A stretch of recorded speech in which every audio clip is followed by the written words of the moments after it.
welcome to the very 8th episode of the Ascension Speed Show. I'm Lift, and I'm also joined by Sawyer. Sawyer, how are you today? Hey, doing well.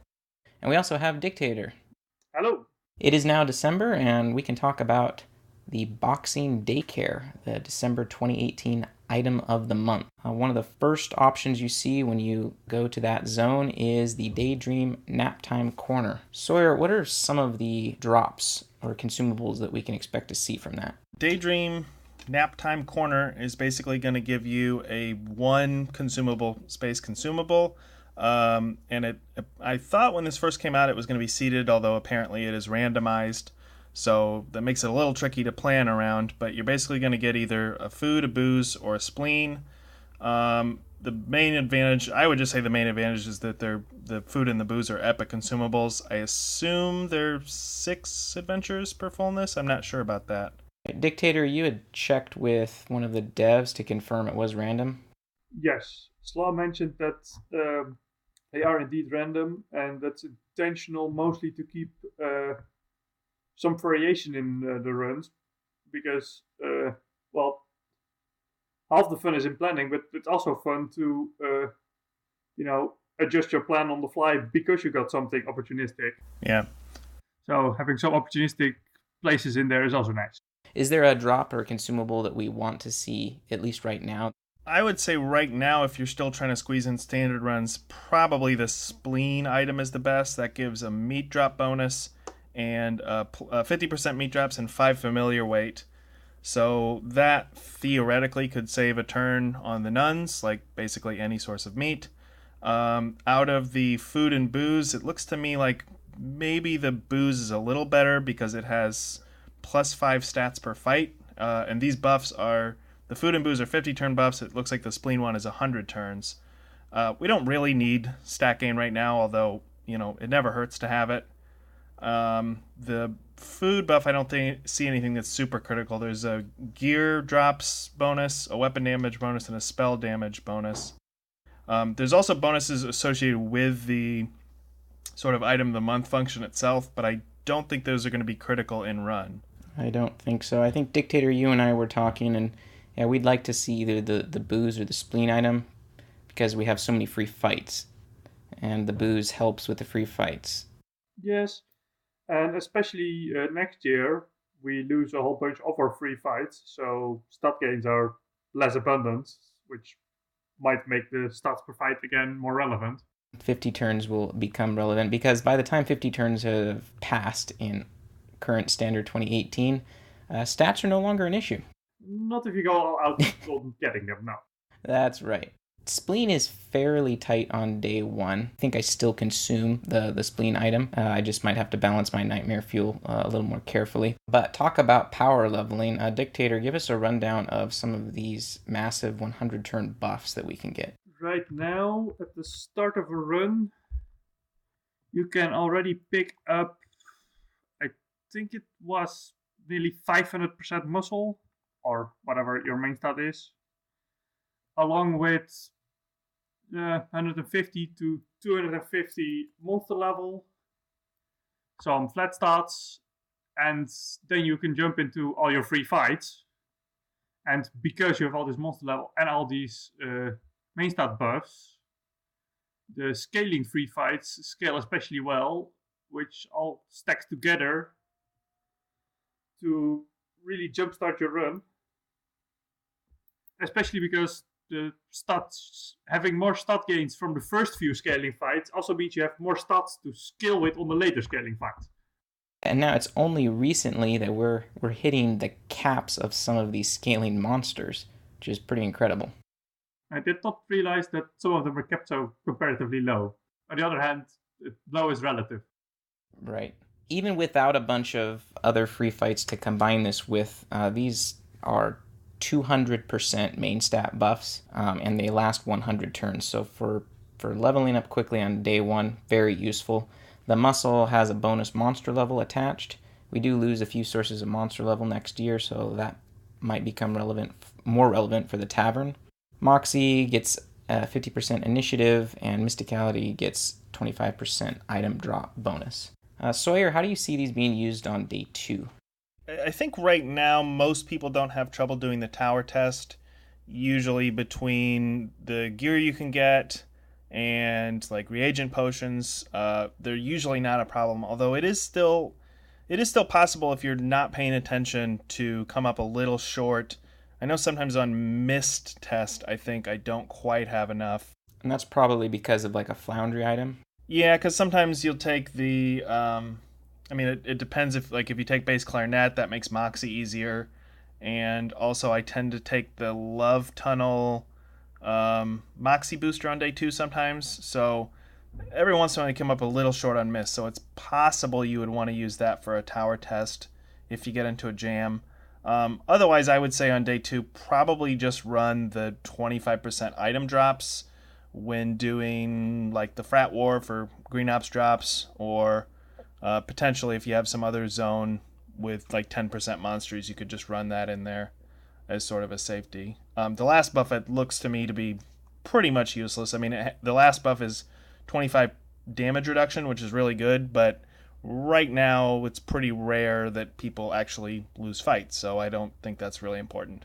It will all depend whether we see more boss style monsters like we did in 2016 with the Witches set. Yeah, the other thing, of course, that can happen is sort of like Disguised Delimit, which we'll get into later. It is possible we have a challenge path that has legitimately difficult combats again. So in that case, some of those buffs that may change which buff you'd want to take on day 1 or day 2. Yeah, the flat hit points and MP from the last buff were also like a massive amount, which is really good early on in run if you don't have all the item of the month and buffs and skill perms. It'll get you that much closer to casting Disintegrate if you were having trouble reaching 150 MP early enough to be useful. Yeah, Disintegrate and 100 flat hit point is really good for just like not having to worry about your fights as much. Yep, the in real lifetime it takes in combat. There is also a skill associated with this item of the month. I don't know much about it or exactly how to acquire it, so I think we'll revisit some of the extra bonuses. I know there's some gear. Yeah, the outfit bonus is tool skill, and each individual gear piece does some boosts usually associated with that stat, and it gives some of the stat itself. And the stat doesn't scale, but the other boosters do, so you can get like unlimited maximum hit points or unlimited weapon damage now, which is neat, but I don't think it will actually break anything. The Erosion Seeker did say that the consumable drops are Snow Joe equivalent as far as adventure gain. Okay, that's a little better even. You have the mini game, which right now I'm not seeing its usefulness in Ascension. Dictator, you've dumped a few turns into the scavenging gym equipment, because that is the one thing that does not reset on Ascension. A few turns, I've done it like 700 times already. Mostly because I was just, trying to ascend quickly again, and it was a good way to burn aftercore adventures really quickly. Sawyer, do you have much to add on the daycare boxing ring minigame? No, I've been going kind of slow there. I usually just dump 10,000 meat in and spend maybe 1 or 2 turns on the scavenging. So I haven't really looked at it that much. I assume in Ascension you get 1 free scavenge per day, right? Correct. Yeah, so it's along with Bastille, I guess it would be a source of turn 0 stats, but other than that I wouldn't probably use it at all. I don't think it's generally not worth spending adventures for PvP fights in Ascensions. It's possible there would be some application for that, but unless you're a PvPer, probably don't want to do that. Yeah, maybe you're in a contest on the hardcore PvP side. Yeah. Up to 11 fights. Well, that's a large number. Yeah, it's a great PvP item, definitely. Any other comments on the boxing daycare before we move on? Yeah, the stat gains are not very high. They can get very high if you actually get a lot of toddlers, but I don't think that will be very relevant in run. To actually get large numbers of toddlers, you need not only equipment, but you also want to hire instructors, because those also seem to boost the toddler gains by a lot. And hiring instructors is going to be hard early on in run that it still matters. Yeah, makes sense. Unless they ask for something. I think I had one ask for soda water, which, hey, that was easy. But Yeah, I had a Doc Clock one once. Doc Clock. Is that his name? Doc Gala. Not Doc Clock. That would be rather expensive. That would be really expensive. I had one that was asking for the consumables from the advent calendar too, so that was also a nope. Ouch. I actually ran into one that was asking for Google Eyes, which I couldn't find because they're one of those items with an irregular plural.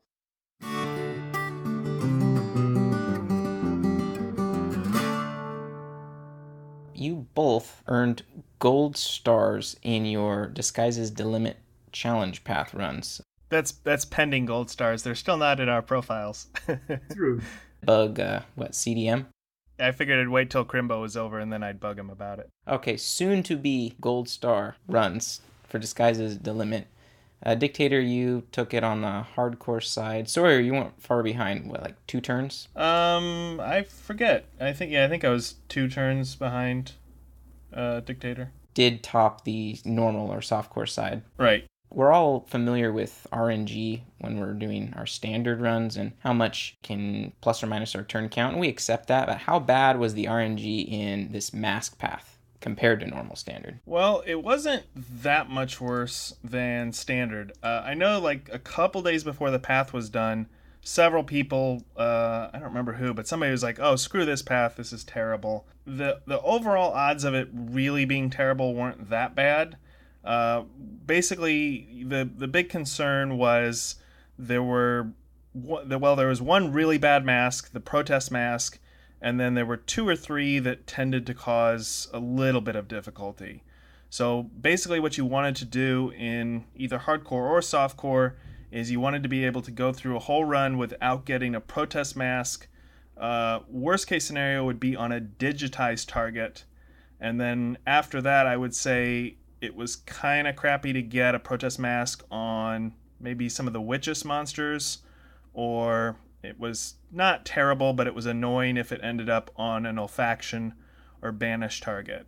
Or a gremlin. Oh yeah, gremlins, there was a workaround, but it was really a pain, and if you weren't prepared for it, you were probably going to lose a fight and then be pissed off. And it wasn't exactly intuitive.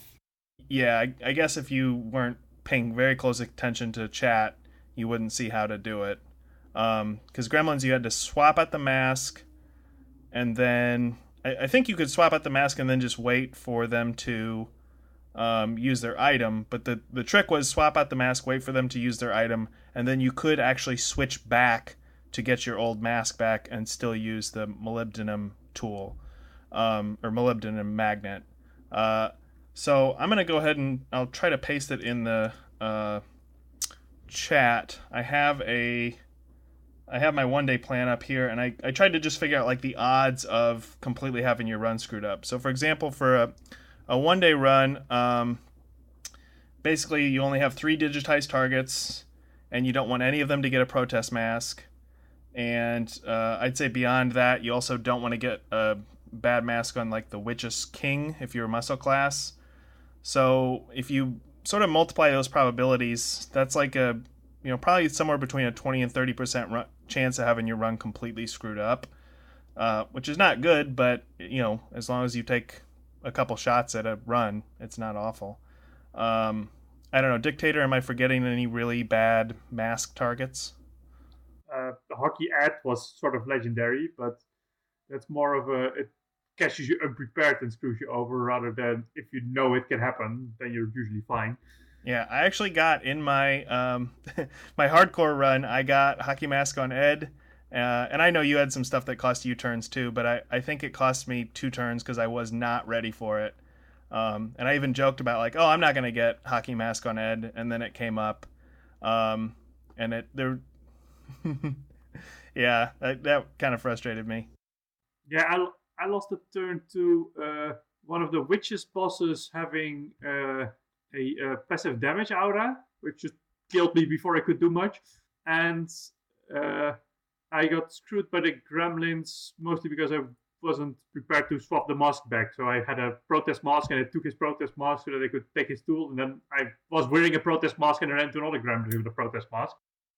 Yeah, I lost at least one of my gremlin fights because there was something really weird where I tried swapping masks, and then I tried the trick that I just described, but for some reason, like, it triggered a turn late or something, and yeah, one of my zones was like 4 or 5 turns because I couldn't get I got the monster first turn, but then something screwed up. So anyway, the overall conclusion is that, like, you were usually going to lose probably somewhere like 5 to 10 turns relative to standard in a run, but as long as none of your digitized targets got a protest mask, it wasn't fundamentally that different than standard. So a little bit more swing, but not terrible. So if you happen to get one of those protest masks on a key digitized target, is that where you go, well, I'll just try again another day? Yeah. Or did you try and play it through? Well, when I was doing my one-day run, I figured if I get it on the writing desk, I would just quit because that's on turn 1 or turn 2 anyway. If I would have gotten it, my digitized targets, and we'll maybe go through this in a second, were basically the desk, the frogman, and the ghost. Frogman was not important at all, and I think people know about the port scan and macrometeorite trick. The ghost actually was not super critical either.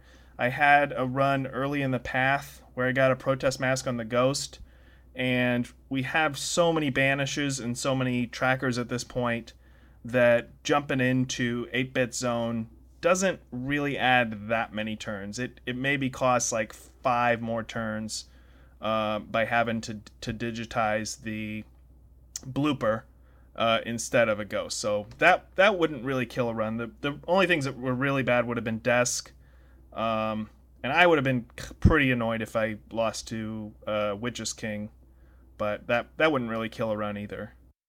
For the Witch's King, he beat me up with his cold damage arrow or something, but I managed to steal his mask just before I died, and that was the cold resistance mask, so I just fought him again, and then I won because I had 9 cold resistance now. It was a weirdly useful trick, actually. Sawyer, do you remember how much spare turn generation you had at the end of your one-day run? I mean, I had planned, the sheet I posted here, I have 427 turn gen planned. I think I came out pretty close to that. So that would have been about 20 turns left over. And technically I had one pull that I could have swapped for like a 12-night potion. So really could have had maybe an extra 25 or 30 turn gen. So, and that's kind of, I would say in general for a one-day path, in the future, that will sort of be what I shoot for, is always having around 20 extra turn gen, somewhere around there. Anus just asked how big a challenge was meat, and it was a little tricky because one of the problems is in a one-day run, all your buffs and all your resources are basically cut in half, all your like item of the month stuff. So you can't, you can't aggressively boost your meat or some of the other things that you would do right off the bat. I know I was looking over my run recently, and at some point, like 100 turns into the run, I was down under 1,000 meat. So it was a little tricky making sure that, well, I basically just had to spend a bunch of time auto-selling stuff. Yeah, same for me. Now, on the hardcore side, you had more opportunities to run into protest mask digitized targets. The contingency plans, and being adaptable. So we touched on it when we were just talking about the daycare consumables and how it can be fun, so that not every run is the same. How do you adapt? So how did you adapt in Disguises Delimit? One of the general things that I learned to do early on is rely on boosting item drops and spooky jellies more than yellow rays. And I think in this run, I got a protest mask on the 151 frat, but because you only have, well, I think I really only had one shot at getting that, I planned ahead and used the spooky jelly, whereas usually I would probably yellow ray him.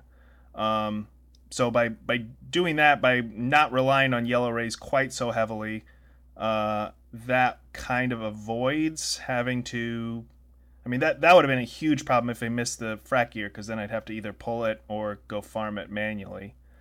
I already said that the ghost thing, If you want to Genie Wish a Ghost and miss it, it's not a huge deal.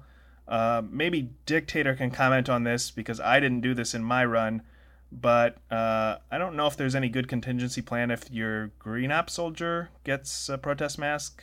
I don't know if there's any good way around that or not. I think at that point you just have to drop the whole green up strat. But it didn't happen in my case, but I was thinking about it, and I think it's just too hard to make it work in that case. You can't, like, you can swap out the Protest Mask and at least use Affirmation that makes it more likely to appear, without the ability to use all your other sniff attract abilities. I don't think it's worth going all out anymore. And it's a strategy you do because you have all these superfluous item drops and copiers or whatever. So if you're not able to do it, it doesn't really screw you over so much as force you to do something else with all those spare resources. It was a pretty recent spading. I'm not entirely sure, but throwing the be superficially interested affirmation in combat is around +3 copies. Could be more, a little less, but more than we initially thought. So that combined with Galapagosian mating call and the offer latte, you can have a lot of copies running around. Yeah, I know Slaw said that it also might double the copies, but I have not been able to see that in my own spading, so I will have to talk to Slaw about it to look through those numbers.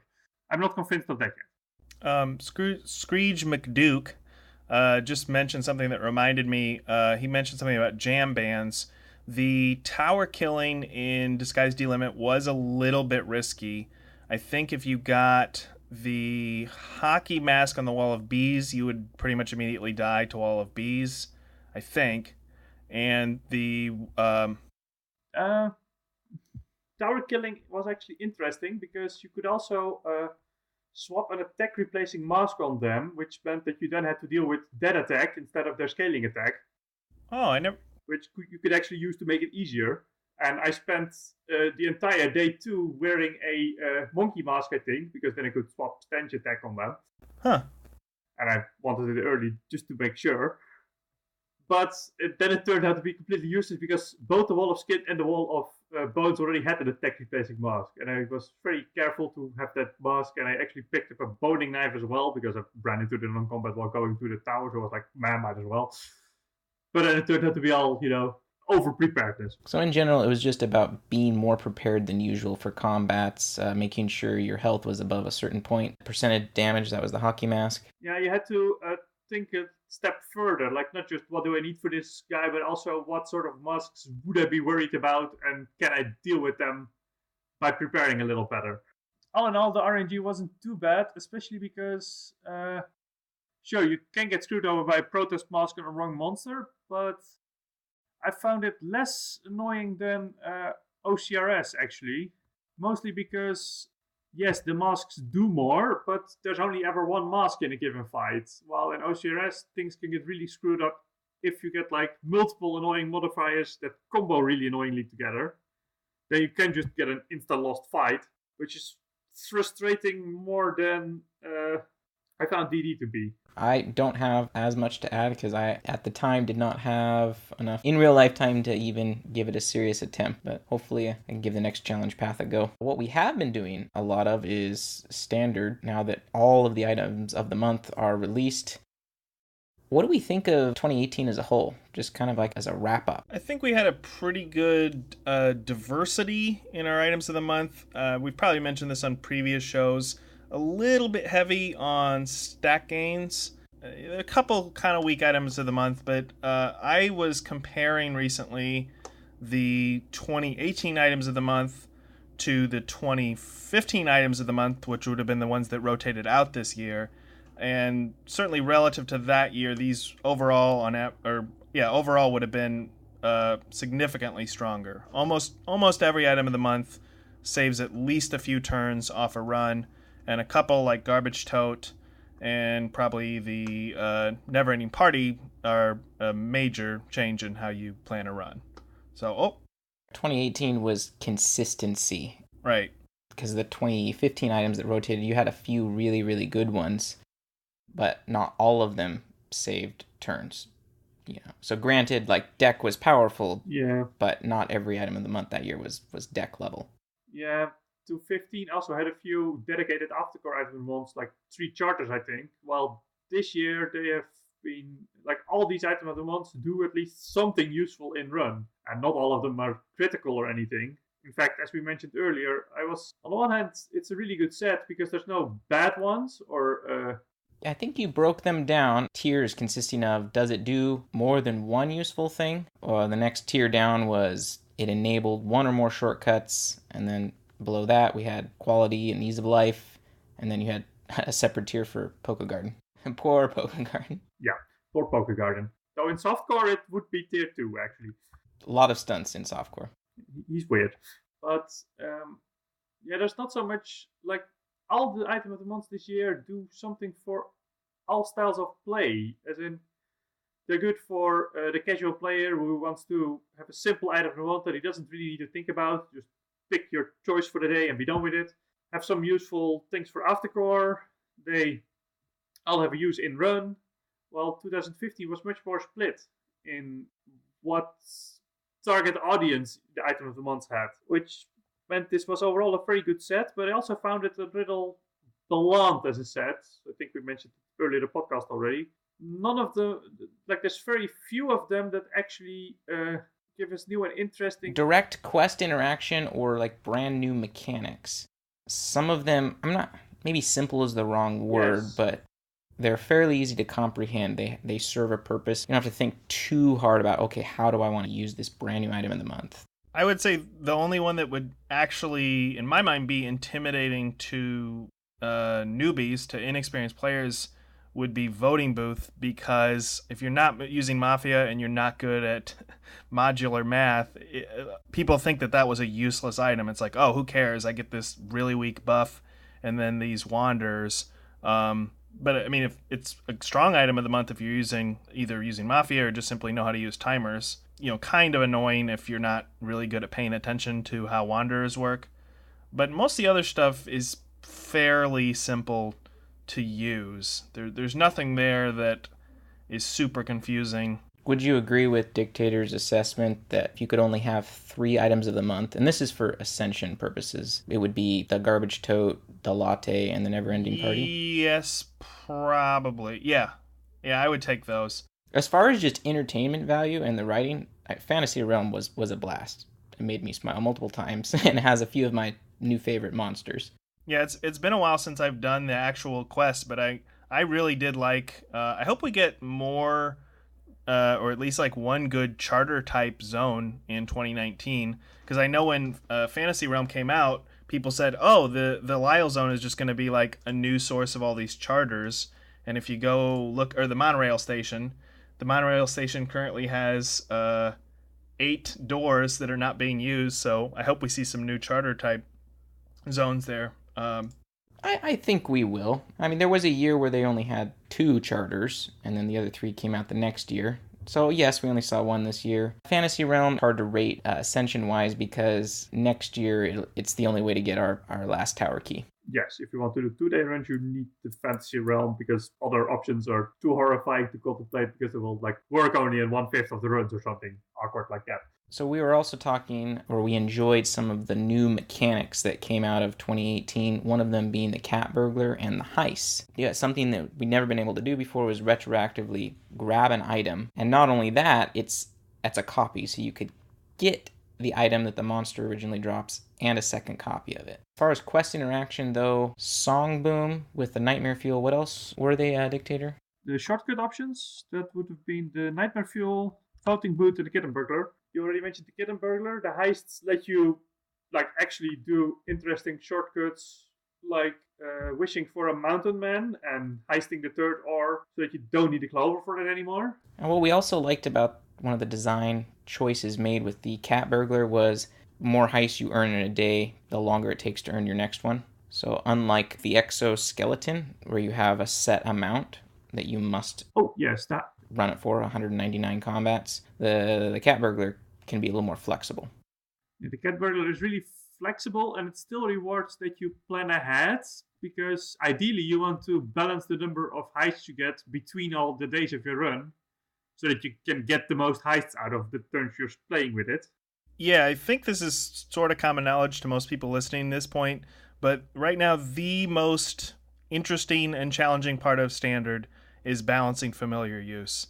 And I'm probably not going to do any more hardcore runs. I might. But I mean, right now it is kind of cool that we have basically one really strong familiar with a high fixed number of turns, the exoskeleton. We have one familiar, the Gnat, with sort of a medium number of turns that's really swingy. And then we have the Cat Burglar and Jellyfish, which you only need a low number of turns, but tend to be a little bit more predictable.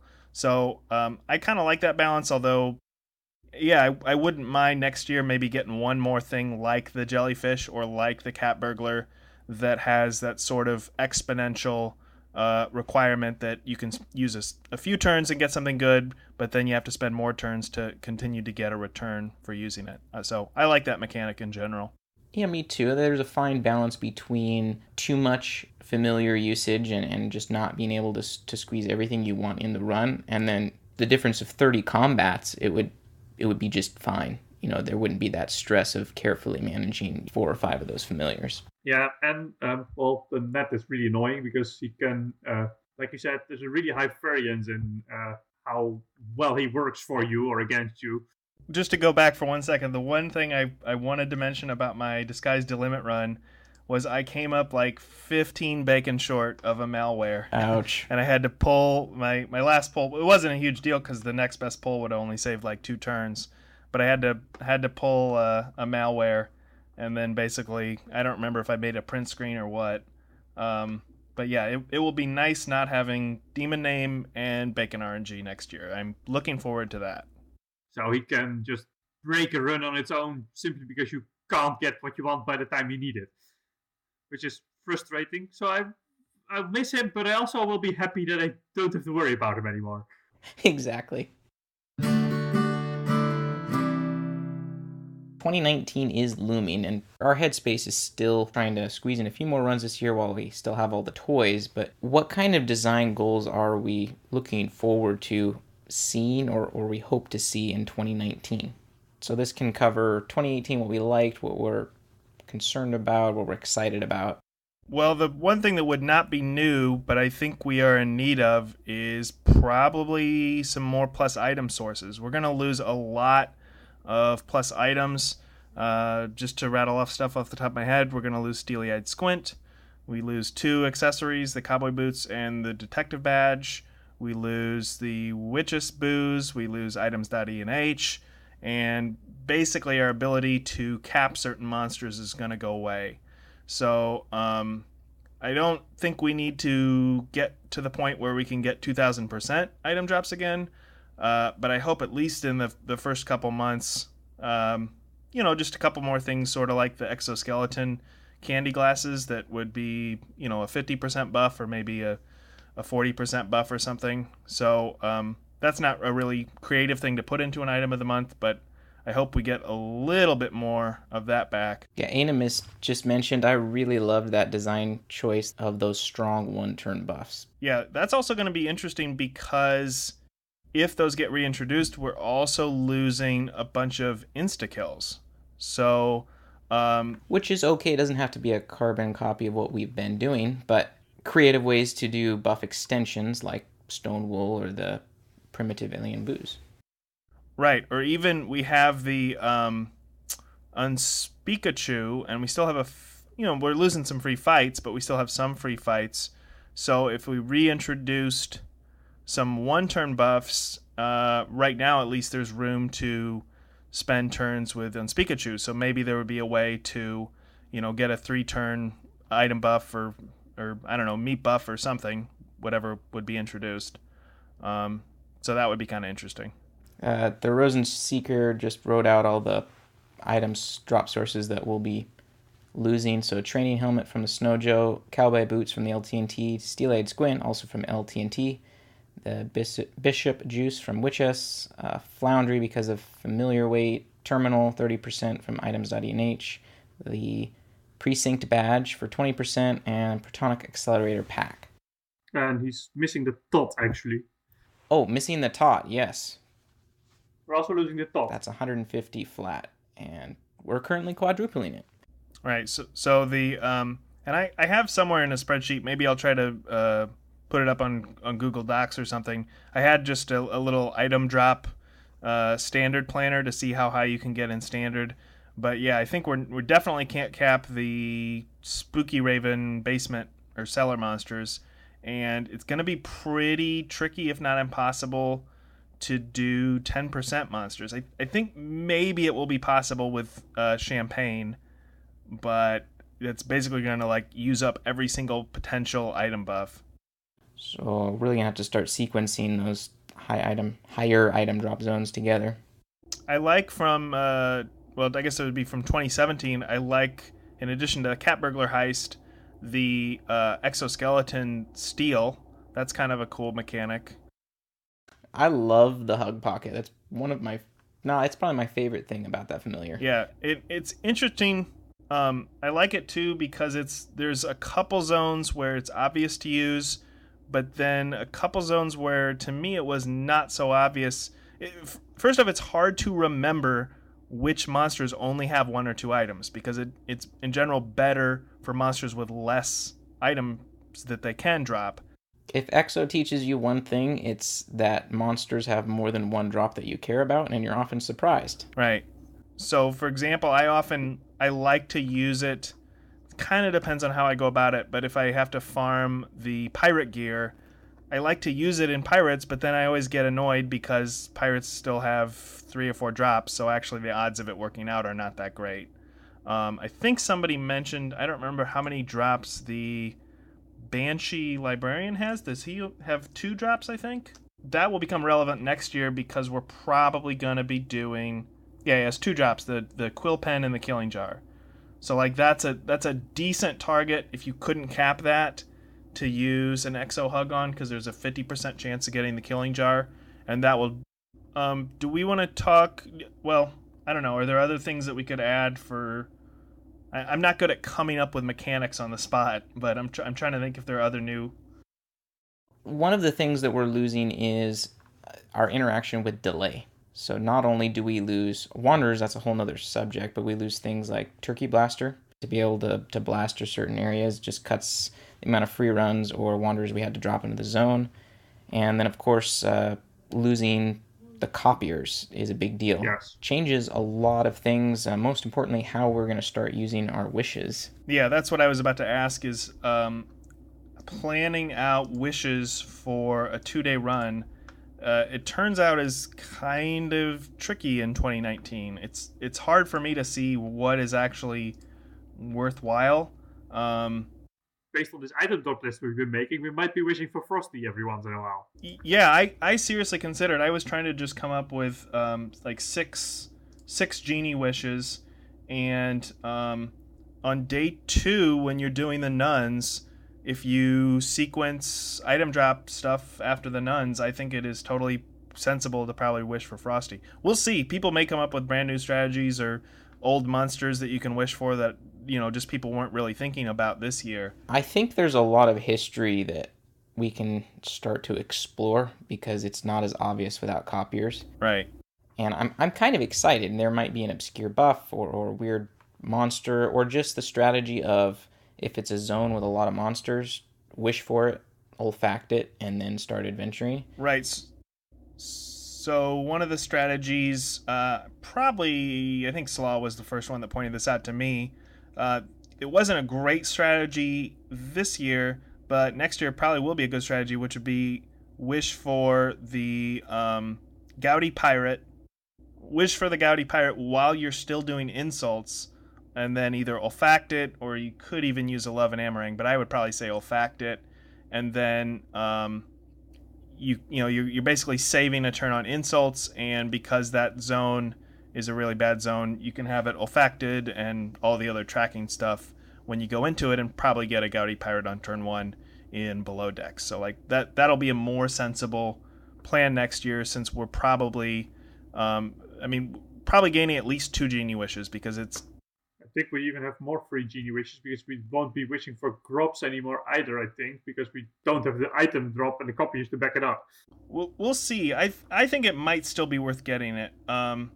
Yeah, I would say if we have maybe a couple extra sources of item drops, I would assume, and I haven't checked since you guys did all that spading, but the chances of getting a Green Ops soldier like without doing anything versus if you wish for one and then do all the olfaction stuff, you're probably going to get about 4 or 5 extra Green Ops from doing that, so that might still pay off, but it depends on how easy it is to buff your items.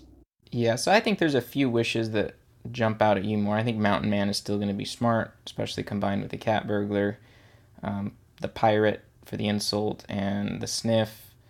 Maybe, and unless we decide that the non-combats in the Hidden Park are worth it, we could wish for a Forest Spirit and get a machete.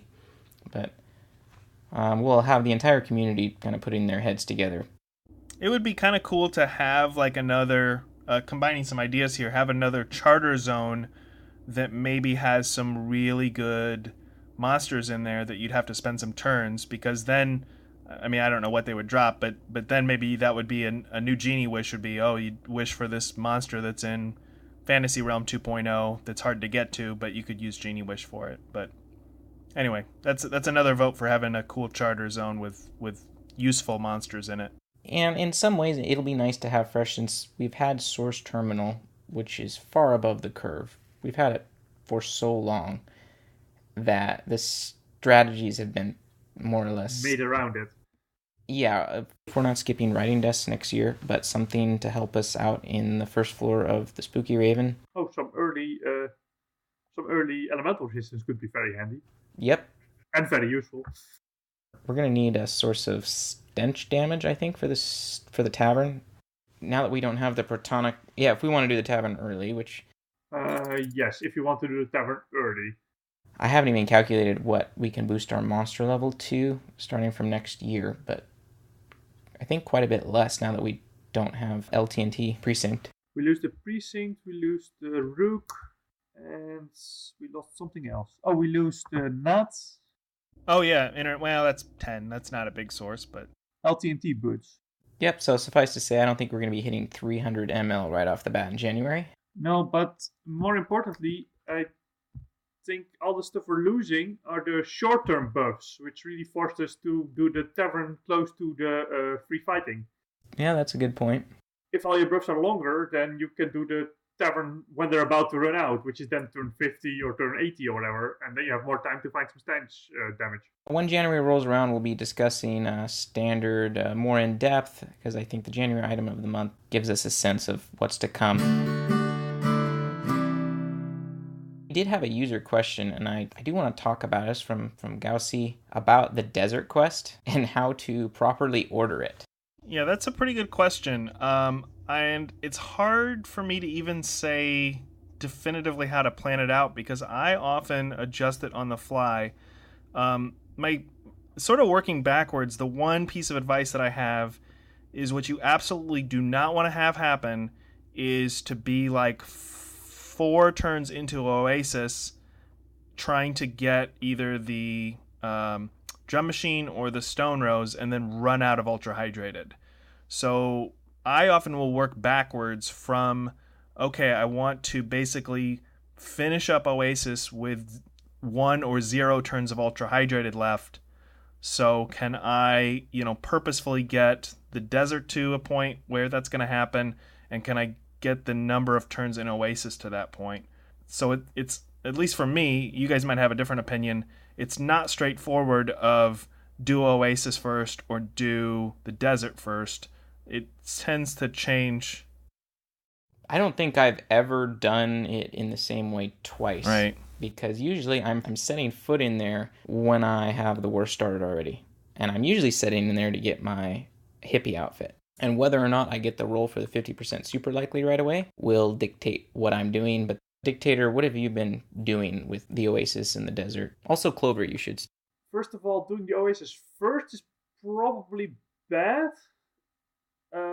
Unless you Clover it. Because any ultra hydrated you have to refresh after that is turns spent in the oasis after the delay. So they are, well, extra in that sense. While if you had not done the oasis yet, they would be burning delay for you as well as giving you ultra hydrated. If you adventure in the oasis without the ultra hydrated effect, you get 5 turns of it.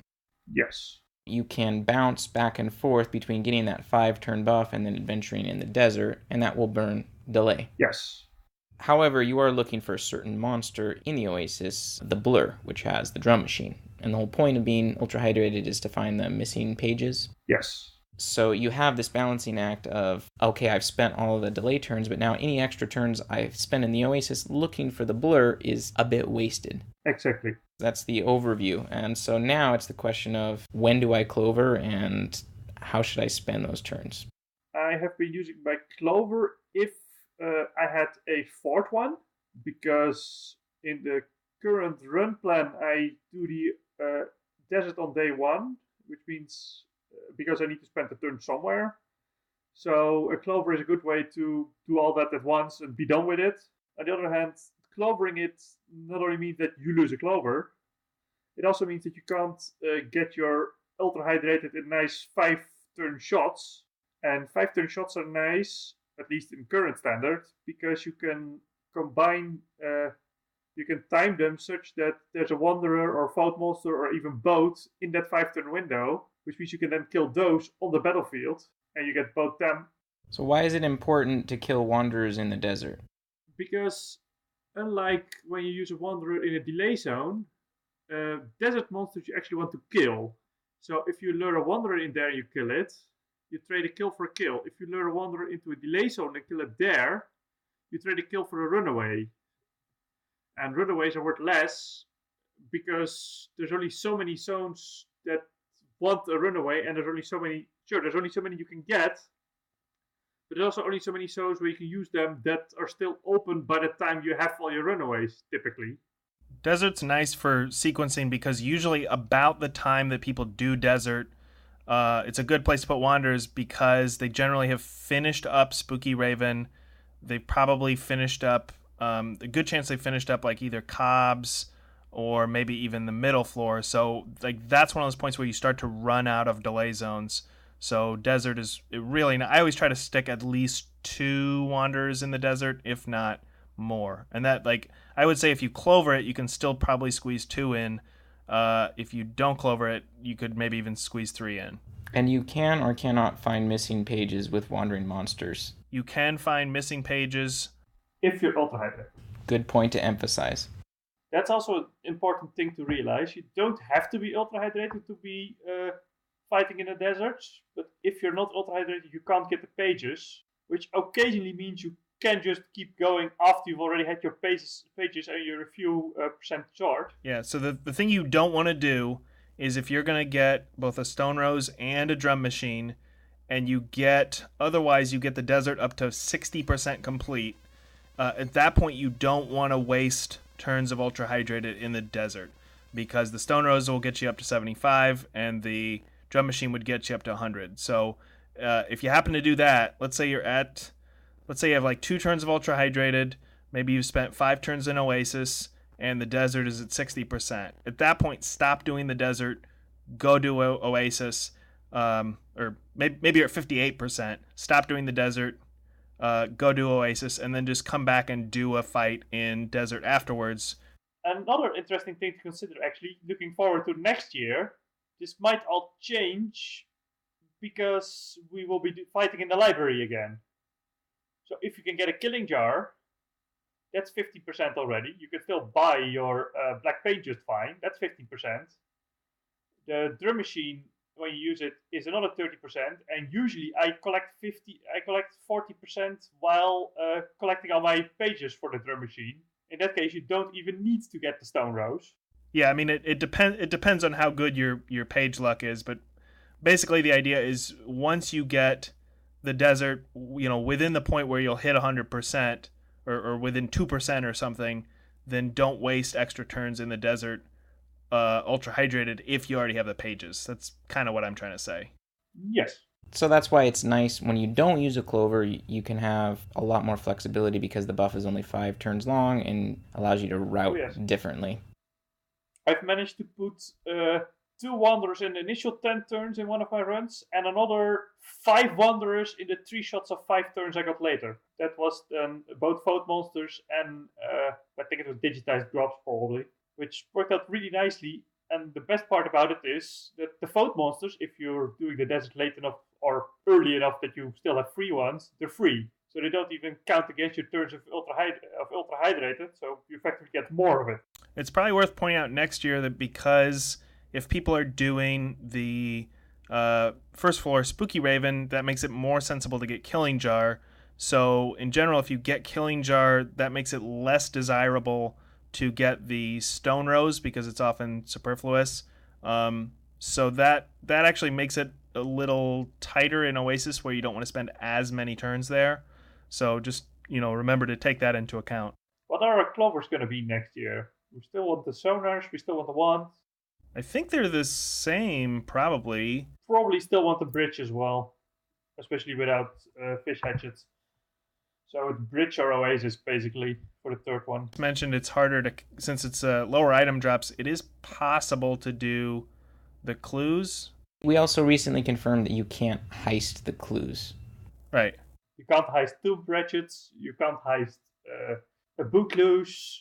I couldn't even heist what else was it, Ryan? Well, there was something goofy when it first came out where, I remember bridge parts, I had to click 10 times to make it to heist a bridge part. I don't know what that was about. Maybe that got fixed, though. I think that's because the bridge parts are a conditional drop thing, so you might not satisfy the condition, so you don't get the drop and then you get to try again, because there's some weird thing going on there, yes. Another podcast question that we had submitted was how many of these skills should we have as far as staggers and stuns for combat? I think compared to you guys, I maybe run a little bit lower monster level.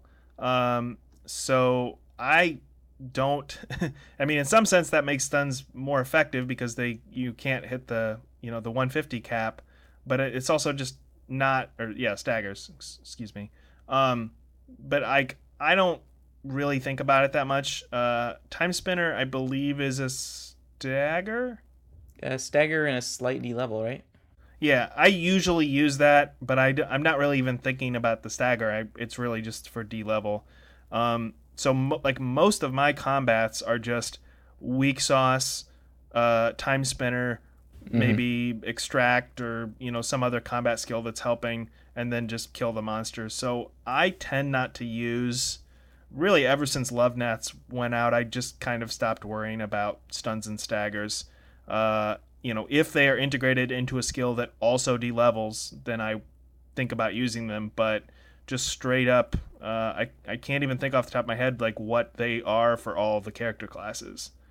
I know Pastamancer is the noodles, but I don't really even know what they are for the other characters. When I'm running between 250 and over 300 ml, it's a weak sauce and then variations on that. So maybe a micrometeorite, like you said, Time Spinner, cast Song Boom, and extract while I'm waiting for weak sauce to continue to D-level. And then usually by that time, I'm fine with just auto hit. Right. I was going to say, if you're a character that doesn't have as many perms, you don't have a lot of damage absorption and damage reduction, then I think staggers and stuns tend to be more important. If you don't have some damage reduction and maybe you don't have quite as much weapon damage, it tends to take you more combat rounds to kill a monster, in which case stunning or staggering can make a bigger difference. But I have a hard time judging where that point is.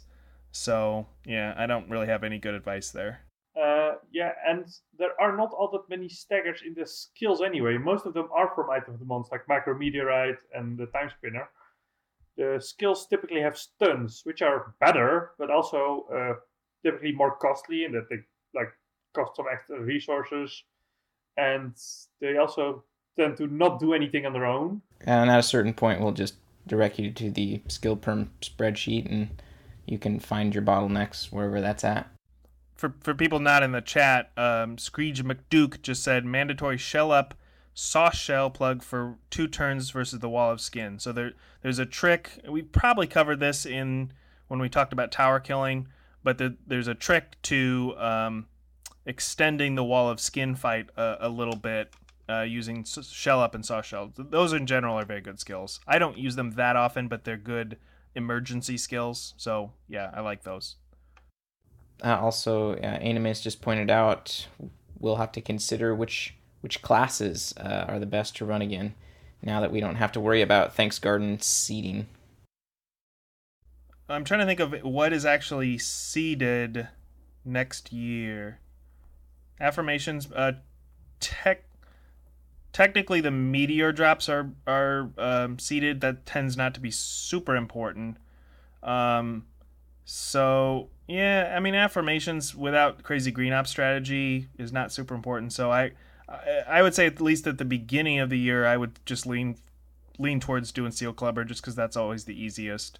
But we'll see. Anything else can shift that to another class being preferred. So maybe we'll get to actually play Moxie classes again. Affirmations. I think affirmations will still be the decider. I mean, affirmations are not great because we're not doing green ups, but on the other hand, copying a thing is very great when we lose digitize and don't have as many copiers. Well, right now we're throwing the affirmations in combat, but using the affirmation itself, what is that? Is that 50% or is it 100% item drop? Oh, that's also very good. It's 50% meat and 100% item. No, the other way around. 50% item and 100% meat. Well, thank you very much, Sawyer and Dictator, for taking some time out and joining us once again. Yep, Merry Crimbo. I hope people find awesome items in the Crimbo Zone. Yeah, if anyone has tips for doing a one-day run, I will probably do one right before New Year's. We'll see. Yeah, I think I'll try a few more hardcore standard 2-day runs. I might actually switch it up and do some different classes just to familiarize myself with all the differences, because I plan to do a bunch of runs right in 2019 as well. We got 2 more weeks of madcap item drops. Take care.